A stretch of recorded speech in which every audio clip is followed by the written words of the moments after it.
Sejam bem-vindos ao Nerdologia de História. Meu nome é Felipe Figueiredo, formado em História, colunista, podcaster, youtuber e professor. E os Jogos Olímpicos modernos são disputados desde 1896. Foram organizados pelo Comitê Olímpico Internacional, fundado pelo Barão Pierre de Coubertin em 1894. Diversos eventos na segunda metade do século XIX buscaram resgatar o antigo espírito da Olimpíada. Isso se deve por dois contextos. Primeiro, a independência da Grécia, em 1830, que se libertou do domínio turco. Reviver a Olimpíada era parte do movimento grego, tanto para valorizar sua cultura como para angariar apoio e simpatia de outros países. Outro contexto importante é o da Segunda Revolução Industrial. O crescimento econômico e as inovações tecnológicas causadas pela Revolução causaram diversas mudanças sociais por todo o continente. É nessa sociedade moderna que temos o estabelecimento de novos esportes de massa, como o futebol, e a consolidação da prática de atividades atléticas por um grande número de pessoas. Além disso, invenções como o telégrafo e a expansão de ferrovias e de linhas marítimas possibilitavam a realização de jogos que reuniam um número cada vez maior de pessoas. E os Jogos Olímpicos na Antiguidade? Eles eram uma homenagem pan-helênica a Zeus, o principal deus do panteão grego. Seu propósito era reunir gregos de todas as cidades-estado e colônias para homenagear Zeus. Por homenagear o principal deus, a Olimpíada acabou sendo a competição maior e mais importante, mas tínhamos outras três. Esses jogos eram organizados num ciclo de 4 anos, chamado de Olimpiada. O nome Olimpíada tem origem no Monte Olimpo, onde residiriam os deuses gregos. Os primeiros jogos foram realizados em 776 a.C. e os últimos em 393 d.C., quando o imperador romano Teodósio baniu rituais considerados pagãos para estabelecer o cristianismo como a religião estatal romana, ou talvez por terem sido derrotados por Asterix e Obelix nos jogos. Em todo esse tempo, as modalidades disputadas não foram as mesmas, mas as principais foram arremesso de disco, corridas em variadas distâncias, salto em distância, corridas de carruagem, que podiam ser bigas, trigas, quadrigas, e uma corrida de hóplitas, em que os homens carregavam um escudo de bronze.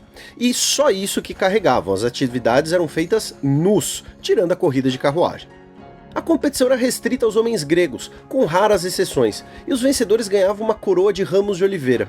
Durante a Olimpíada era declarada uma trégua universal, já que a guerra ia contra a homenagem a Zeus. Falamos um pouco disso no Nerdologia dos 300 de Esparta. Os jogos reuniam diversos rituais, líderes e artistas. Eram sempre disputados na cidade de Olímpia, que hoje é um dos principais sítios arqueológicos do mundo. Para simbolizar essa ligação, os primeiros jogos da modernidade foram em Atenas, capital da Grécia, reunindo 14 países, 241 atletas em 43 competições. Para compararmos, a Olimpíada do Rio de Janeiro, a 31ª da Era Moderna, é formada por 10.500 atletas de 206 países e regiões em 306 competições. Em 1924, na França, foram criados os Jogos Olímpicos de Inverno, realizados após a Olimpíada, reunindo esportes na neve. Até 1992, os Jogos de Inverno ocorriam no mesmo ano que a Olimpíada de Verão, e hoje as competições são alternadas a cada 2 anos, em locais diferentes e com cidades disputando o direito de sediar os Jogos e, quem sabe, ver os jamaicanos competindo no bobsled. Sim, Jamaica abaixo de zero é baseado em fatos reais. Outra coisa importante sobre os Jogos de 1924 é que foram jogos em que correram Eric Liddell e Harold Abrams, os protagonistas de Carruagens de Fogo, vencedor do Oscar de melhor filme em 1981 e cuja trilha sonora de Vangelis nos deixou a música que virou sinônimo de corrida e de Olimpíada. E também tivemos o nadador austríaco Johnny Weissmuller, que, além de ganhar várias medalhas de ouro, chamou a atenção de Hollywood pelo seu porte físico, e hoje é considerado o principal intérprete do Tarzan após 12 filmes no papel. Em 1960 tivemos a primeira Paralimpíada.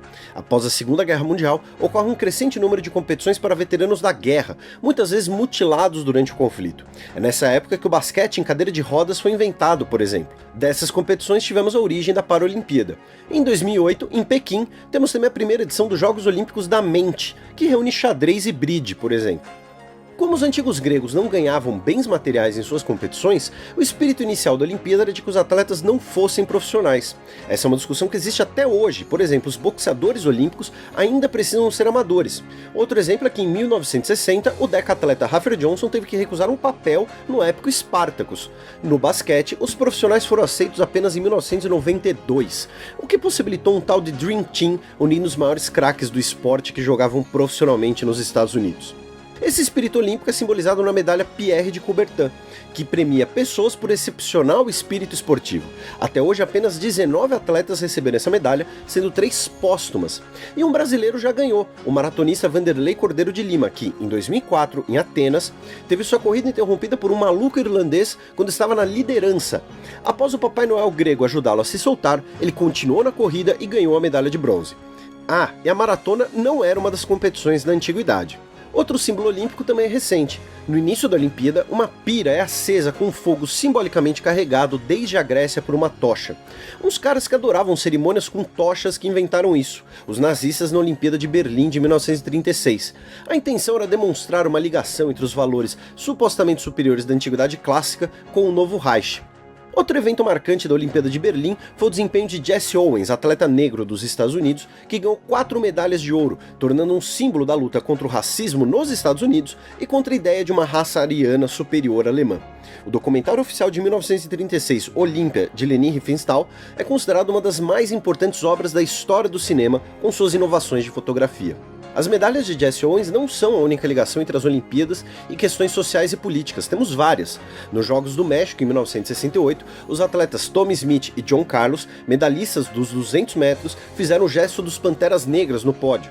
E em 1980, na Olimpíada de Moscou, o polonês Kozakiewicz, do salto com vara, deu uma banana para o público soviético que o vaiava. Ele se tornou um herói na Polônia, na época uma ditadura de influência soviética. A Olimpíada de 1980 foi marcada pelo boicote dos Estados Unidos e seus aliados durante a Guerra Fria, como um protesto contra a invasão soviética do Afeganistão em 1979. O troco foi dado em 1984, na Olimpíada de Los Angeles, quando a União Soviética e seus aliados boicotaram os Jogos alegando motivos de segurança e contra uma suposta exploração comercial dos Jogos, que foram os primeiros com patrocinadores oficiais, como o McDonald's. Outros boicotes menores ocorreram em 1956, 1964, 1976 e 1988. E não foram essas as únicas vezes em que a Guerra Fria foi para o esporte, como a final do basquete de 1972, vencida pela União Soviética, e a final do hóquei do gelo de 1980, conhecida como Milagre no Gelo, vencida pelos Estados Unidos. Além da Guerra Fria, também podemos falar da descolonização nas Olimpíadas, quando ex-colônias europeias na África e na Ásia começam a sua independência. Temos a primeira medalha de ouro africana com a Bebe Bikila da Etiópia, o único país africano que nunca foi colonizado, ganhando a maratona de Roma em 1960. Correndo descalço. Em 1972, na Olimpíada de Munique, tivemos um marco divisor na história do terrorismo. A organização palestina Setembro Negro invadiu a Vila Olímpica e matou 11 atletas israelenses tomados como reféns, após exigir a soltura de mais de uma centena de presos palestinos e alemães. A motivação seria a vingança pela destruição de 2 vilas palestinas por israelenses, e esse é considerado o primeiro ato global de terrorismo. A caçada aos organizadores do ataque pelo serviço secreto israelense pode ser vista no filme Munique, de Spielberg. Esses são alguns exemplos de como o esporte e suas competições ajudam a contextualizar e explicar a história e a política, e de como o esporte é importante na nossa sociedade. Se inscrevam no canal para não deixar a chama se apagar e não se esqueçam de curtir e compartilhar o vídeo.